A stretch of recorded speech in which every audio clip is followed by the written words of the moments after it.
Ladies and gentlemen, I give you Super Mario Bros. 3. Hey folks, Fromark here, back with the Fromark Plays show, and this time around I'm going to be recording a Super Mario Bros. 3 Let's Play, which I gotta admit, this is a personal favorite game of mine. Although, I will say it's not my favorite Mario game of all time. I'll save that for the next playthrough. But anyways, gonna go ahead and get right on with it here, and this is World 1. And World 1 here is called Grassland. I'm guessing mostly because of all the grass and all the grassy areas around. But yeah, I will say this, and you will notice right off the bat, this is what I consider the definitive way to play Mario 3. And this is the Super Mario All-Stars version of Mario 3, which came out originally on the Super Nintendo in 1993, although the game itself originally was released in Japan in 1988, although American audiences wouldn't get it until 1990. Also, you'll notice that this game is chock full of secrets, like that secret room where the coins are shaped in a number 3. Also, at the end of every level, you get these star cards.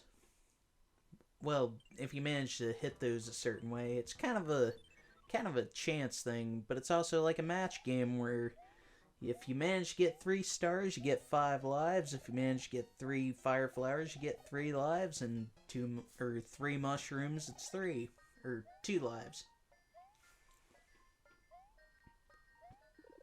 Also, continuing with all the secret stuff hidden throughout the game, there's that one up there.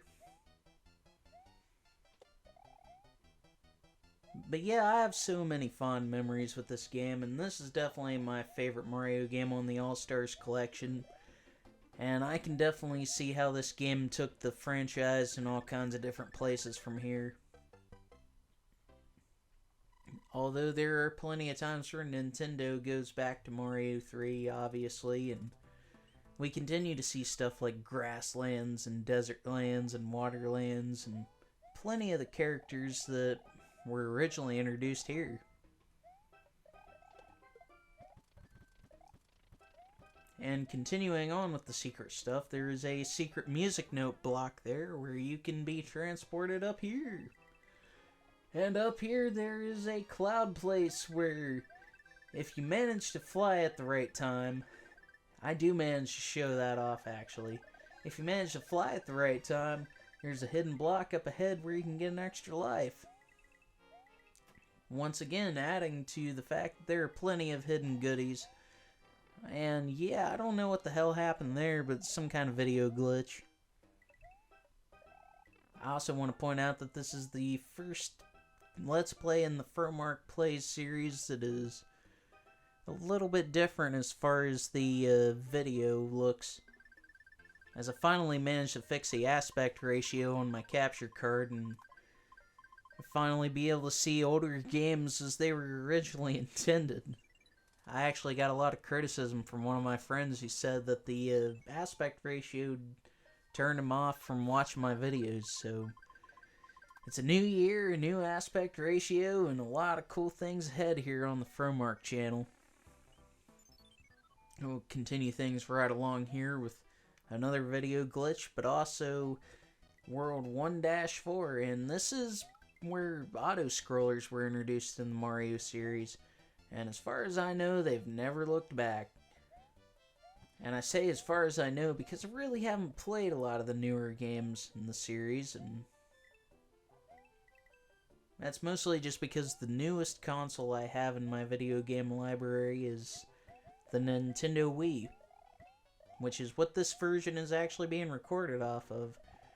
But yeah, I wanted to mention that my earliest childhood memories of this game were on my parents' Super Mario All-Stars collection that they bought way back in the day when it originally was released.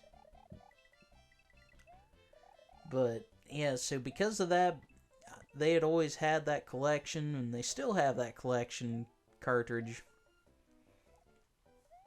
And that's how I grew up on the game. I'm pretty sure, like I said, it's the definitive way to play this game. So I'm pretty sure that's how a lot of people grew up on it. I mean, I could have recorded and played the original Nintendo version of this game, but I wanted to keep it with what I know. I also wanted to point out that, okay, so you got these bonus rounds here. And this is kind of a new thing. But if you manage to match 3 rows of the same, like, item, you get a couple extra lives out of it. Somehow I actually managed to match a couple here. And you get the same number of lives as you do if you manage to match all the cards. Although you do not get an extra life if you match wrong. Which I managed to do plenty of times. Also, this is the first fortress with that sinister music. Although I can't really take it seriously anymore these days. But back in the day, I thought it was the spookiest and most sus jam that you'd hear in this game. Although I'm not going to get to the mini-boss that is usually hidden in this fortress. At least not in World 1, because I got that secret warp whistle there. Slide down here. Hey, it's a song. Na na na na na na. Na na na na na.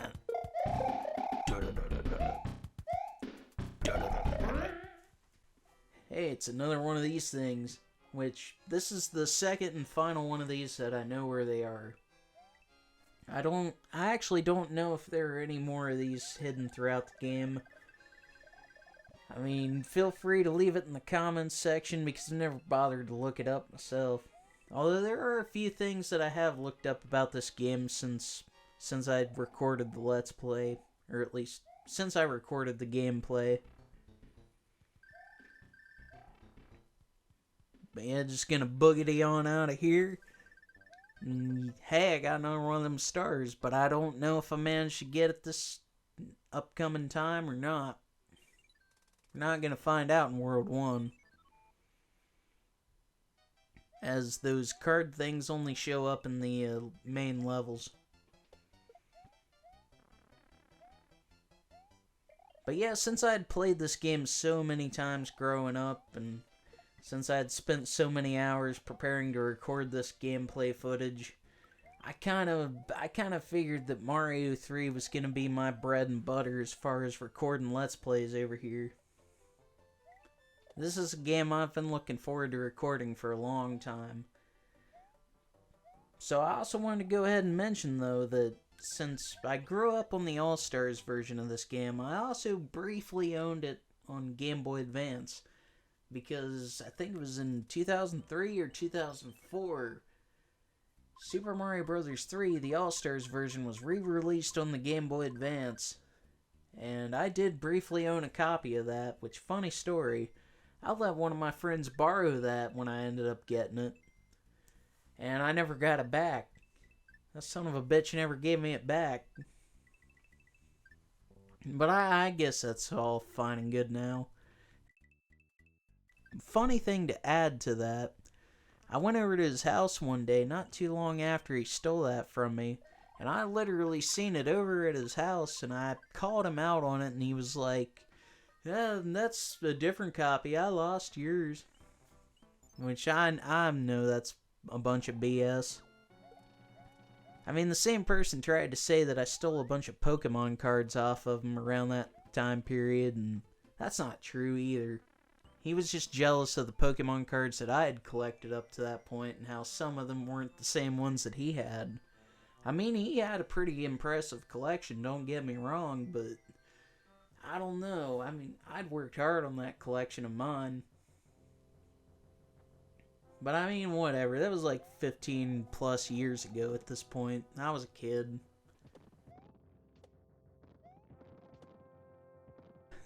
Anyways, we're going to go ahead and get on to the first airship here in Mario 3, which the airships are where the main bosses are in this game.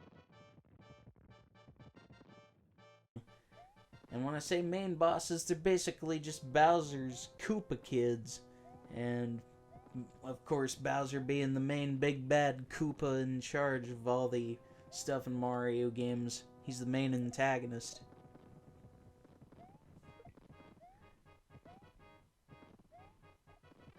Sometimes these airships are pretty cool. But anyways, here we got the first Koopa Kid, and this is Iggy Koopa. IGGY, who dat, who dat. But just like the mini bosses in the fortress, the Koopa Kids go down in 3 hits. You just gotta jump on them 3 times. Although I'm pretty sure with the fire, if you got the fire flower, you just gotta hit them like 10 or 12 times. I never managed to do that in this playthrough, but it is possible. Now the mini bosses, they actually end up going down in 5 hits with the fire flower, which I do think I show off later. But yeah, so you get the magic wand back and you get a letter from the princess. And in most Mario games, the princess has already been captured and the goal is to get the princess back. But that's not the case here. At least, well, I'm not going to do any spoilers. Bonk. Oh man, look at these strats. Ah, I didn't. It's possible to just keep bouncing on stuff and get a bunch of points there. I was hoping that when I recorded this, that would have been perfect, but I did not manage that. I also don't know what the significance of these bluish, whitish coins are. It's just sometimes you hit one of them P switches and they appear.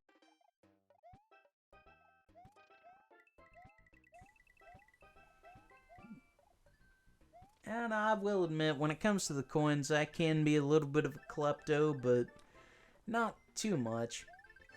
And despite running at this at full force, I did not manage to match 3 stars. Oh yeah, I didn't point out yet, this is World 2, which I always used to call Desert Land, but it's actually called Desert Hill. I wonder if Green Hill took the name. Because, I mean, Sonic is kind of an answer to Mario. I swear, I'm not very good at these matchup games here. I just got lucky this first couple of times. Anyways, this is 2-2. And I want to point out, and I want to try to show it off, and I think I actually did. I want to point out that this commentary is not being recorded with the gameplay at the same time. I tried to do that, and it turned out to be a complete and total disaster. But, yeah, I think I actually do show it off. And you'll see what I mean here in a few minutes. First little bit of area you gotta swim through there. But yeah, just hit this P switch, and all them blocks, all those blocks up ahead will turn into coins. Oh yeah, I do show it off. I didn't show it off in World 1. It's possible to do in World 1. It's actually possible to do in every world as far as I know. But if you get a certain number of coins in a certain level, in World 2 it's 2-2, but you can make those blue mushroom houses show up, which are kind of another secret area in the game. But in Worlds 2 and 4, you can make the anchor show up. I'm not sure about the other worlds, because I don't manage to do it in any of the other worlds, because I don't know the specific number of coins you gotta get. I just go for it all. Ooh, I want to point out, this is the first appearance of the Boo, as well as the Thwomp characters in the Mario franchise. And I can't really take Thwomp seriously because the facial structure of a Thwomp reminds me a lot of this old hateful old hag I used to work with at my old job at the factory, and she looks just like a Thwomp, I swear. Ooh, you gotta look out for this dude here. And this is Boom Boom, who appears at the end of every fortress. I didn't show him off in World 1, but here he is in World 2 wreaking havoc. But anyways, it looks like I'm at the tail end of part 1, so go ahead and pick this up in the second part of the Mario 3 playthrough. And I hope you'll all tune in for that.